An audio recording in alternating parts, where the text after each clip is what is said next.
Welcome to the Deep Dive. This is where we take the sources you share and, well, pull out the key knowledge you need quickly and hopefully without getting overwhelmed. Exactly.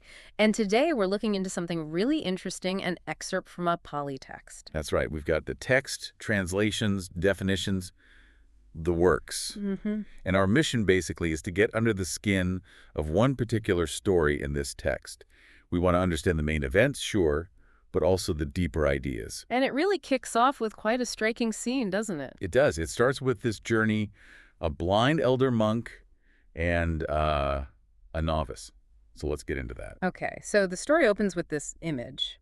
You have the novice, young presumably, guiding the elder monk, Cakkhupāla, who's blind. How is he guiding him? Using the end of the elder's walking stick. The novice holds one end. Ah, right. A direct physical connection. Precisely. And they're traveling towards Sakka, city, a place the elder actually used to live. Okay, so there's a bit of history there for the elder. Yeah, it sets up this dependence, you know? The elder's vulnerability is quite clear from the start. Definitely. But then things take a turn, don't they? The novice gets distracted. That's putting it mildly. He hears a woman singing. She's gathering firewood in the forest nearby. And the text makes a big deal out of this, right? About the voice. It really does. It highlights how captivating a woman's voice can be for a man. It even brings in the Buddha's own words on this. Saying what exactly? Basically that no other sound grips a man's mind quite like it, which is a pretty strong statement. Wow, okay. And you see that play out immediately with the novice. Instantly, he gets completely hooked on the feminine quality of the voice. The text uses this term, nimitta. Nimitta, what's that signify here? It refers to like a mental sign or characteristic that he just locks onto. It shows how easily sensory input can become this intense focus, pulling you away from mindfulness. A powerful distraction then. A very powerful one. And it leads him right off the path, quite literally. So he makes an excuse. Yeah, tells the elder he has some business to take care of. A pretty flimsy excuse, really. And just leaves the blind elder. Abandons him and heads towards the singer. You just know this isn't going to end well. It feels like a major moral crossroads. Yeah, you can sense the transgression coming. And it comes. The text is clear. The novice and the woman, they violate his monastic vows. Okay, so he breaks his precepts. He does. Meanwhile, back with the elder, he's alone, and he starts reflecting. On the song. On the song, its feminine sound, and crucially, how long the novice has been gone. Putting two and two together. Exactly. And he concludes, quite logically, that the novice has probably, broken his vows. Remarkable insight for someone who can't see what happened. It really is. It shows his wisdom isn't dependent on sight. And it also hints at something about the novice, doesn't it? Like why he was so easily tempted. Perhaps. It raises questions about the foundation of his commitment. Was it really solid? We find out more later, actually. Okay. So the novice eventually comes back. He does return. And the elder, he doesn't beat around the bush, asks him straight up, have you given rise to evil? Direct. And the novice's response? Silence. Complete silence. The elder asks again, maybe even a third time. Still nothing. Wow.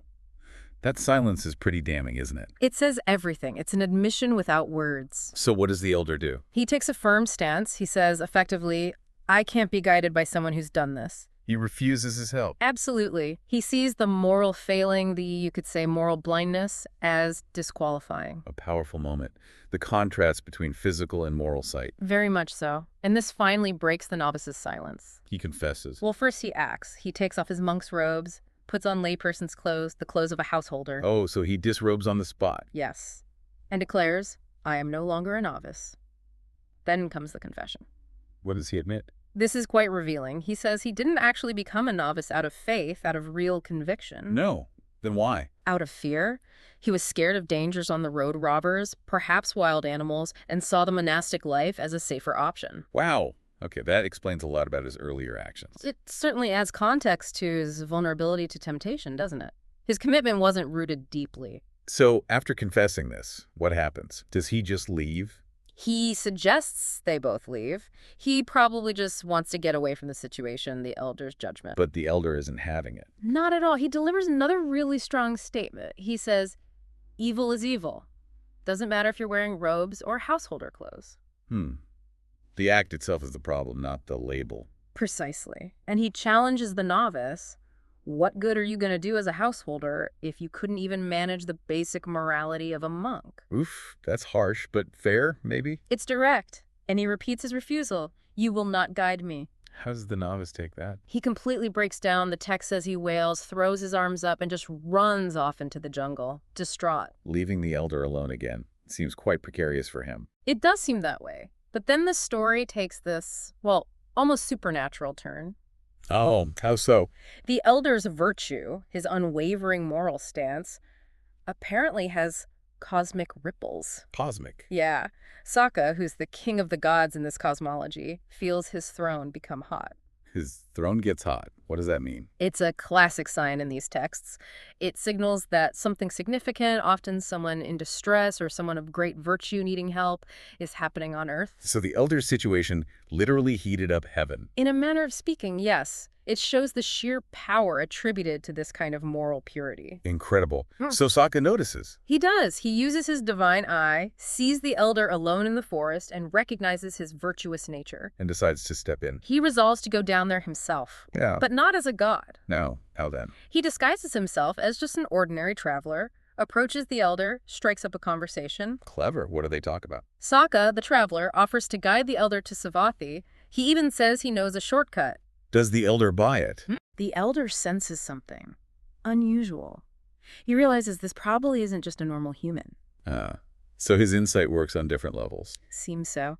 He agrees to be guided, and then Sakka uses his divine power. Oh. He miraculously transports the elder. They arrive at Jetavana monastery near Savatthi by that very evening. Wow. That is a shortcut. Divine intervention. Literally. It underscores the idea that the elder's virtue earned him this extraordinary assistance. So they arrive at Jetavana. What happens there? The elder hears the sounds of the monastery, familiar sounds, and remarks on how incredibly fast the journey was compared to previous times. He notices the difference. Oh, yes. Sakka, still in disguise, leads him to a dwelling that's been prepared for him. Seems like Sakka arranged everything. A comfortable end to a difficult journey, then. You'd think so, but the story isn't quite over. There's another twist. Go on. Other monks come by intending to visit the elder, but they find something disturbing. In the area where the elder does his walking meditation, they find lots of dead insects. Tiny creatures, crushed underfoot, presumably. Oh, no. Especially since he's blind. Exactly. So they ask who's been walking there, and they're told it's their preceptor, the elder Cakkhupāla. And how do they react? Not well. They become very critical, quite judgmental, actually. What do they say? They basically accuse him of hypocrisy. They say something like, when he had his sight, he just sat around doing nothing, but now that he's blind, he's pacing up and down killing creatures. That's incredibly harsh. Yeah. And ironic, given his blindness. Deeply ironic. They see the outcome, the dead insects, and assume harmful intent, accusing him of doing something supposedly purposeful while blind. So they jump to conclusions based on appearance. Completely, which leads them to take the matter to the highest authority. They go to the Buddha. They do. They report what they found and their judgment of the elder. And how does the Buddha handle this? His response is, well, very insightful. He asks them a simple, direct question. Which is, did you see the elder killing those creatures? getting to the heart of it. Do they witness the act? And of course they have to admit, no, Lord, we did not. So they only saw the aftermath. Exactly. And the Buddha then explains the core principle. He says, just as you didn't see him killing them, he, being blind, didn't see them either. Makes perfect sense. And crucially, he adds that Arahants, those fully awakened beings who've gotten rid of all defilement, Like greed, hatred, delusion. right, those beings have absolutely no intention to kill, none whatsoever. So intention is the key factor here in Buddhist ethics. Absolutely paramount. The act itself isn't judged in isolation.